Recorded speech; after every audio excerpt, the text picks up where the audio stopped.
Anjos. Mesmo que você nunca tenha tocado na Bíblia, provavelmente tem uma ideia de como eles são. Eles são aqueles seres elegantes e celestiais, com longas roupas brancas, asas fofas e talvez até uma auréola no topo da cabeça.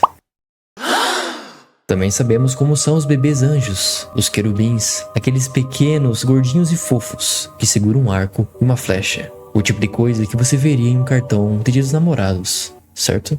E se eu te contasse que a verdadeira face dos anjos é bem mais assustadora? A imagem popular dos anjos não veio diretamente da Bíblia. Ela foi construída ao longo do tempo, principalmente pela arte. Pintores e escultores como Michelangelo e sua obra A Criação de Adão precisavam traduzir algo difícil de imaginar, e o caminho mais fácil era aproximar os anjos da forma humana.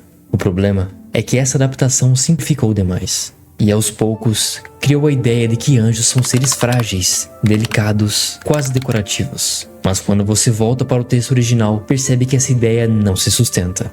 Um erro comum é pensar que existe um único tipo de anjo, mas a Bíblia mostra o contrário. Existem diferentes categorias e com funções distintas, e isso muda completamente a forma como a gente deve interpretar as descrições. Alguns estão ligados à adoração, mensagens, e outros à proteção e combate. No livro de Isaías, capítulo 6, aparecem os serafins. O manuscrito descreve: eles têm 6 asas, 2 cobrem o rosto, 2 cobrem os pés, e 2 são usadas para voar. E o impressionante é que não é um detalhe visual aleatório. Cobrir o rosto indica reverência, cobrir os pés, humildade, e o voo demonstra prontidão. E é descrito que, quando avistados, eles estão constantemente proclamando: Santo, Santo, Santo é o Senhor dos Exércitos. Isso mostra que sua função não é interagir com humanos, mas estar diretamente ligados à presença de Deus.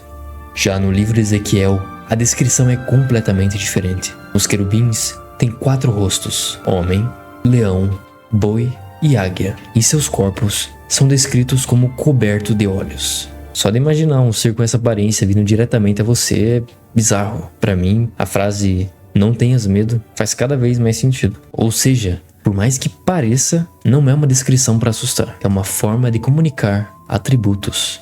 Ainda em Ezequiel, aparece algo ainda mais incomum: rodas dentro de rodas, cheias de olhos. Essas rodas se movem junto com os querubins e não se desviam. Isso é importante. O texto está mostrando movimento com direção, uma coordenação perfeita. Não é algo caótico. É uma imagem de ordem absoluta. Mesmo sendo difícil de imaginar, a ideia central é clara: existe organização, precisão e controle. Outro ponto que muitas pessoas ignoram é que anjos não aparecem apenas como mensageiros.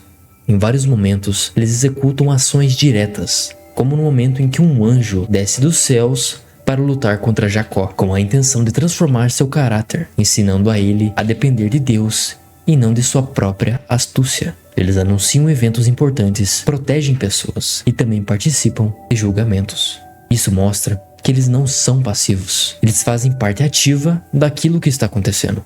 Quando falamos de ação, o exemplo mais claro é Miguel. No livro de Daniel, ele é descrito como protetor. No Apocalipse, como um líder em batalha. Isso quebra completamente a ideia de fragilidade. Miguel não é um simbólico de suavidade, ele é simbólico de firmeza. Isso reforça um ponto importante. Na visão bíblica, o bem não é apenas pacífico, ele também é forte. Quase sempre que um anjo aparece, a reação humana é de medo. Imagine estar diante de algo que claramente não pertence ao mundo humano, algo que não segue as nossas regras. A reação mais natural seria essa: medo. E por isso, muitas vezes o anjo começa dizendo: não tenhas medo. Se você olhar todas essas descrições juntas, um padrão aparece. Os anjos não são definidos pela aparência, eles são definidos pela função. Tudo neles aponta para propósito, nada está ali por acaso.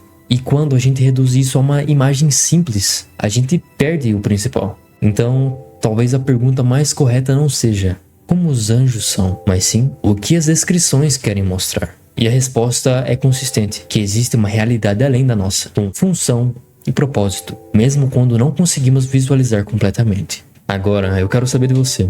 Essa explicação muda a forma como você viu os anjos? Comenta aqui, eu realmente leio.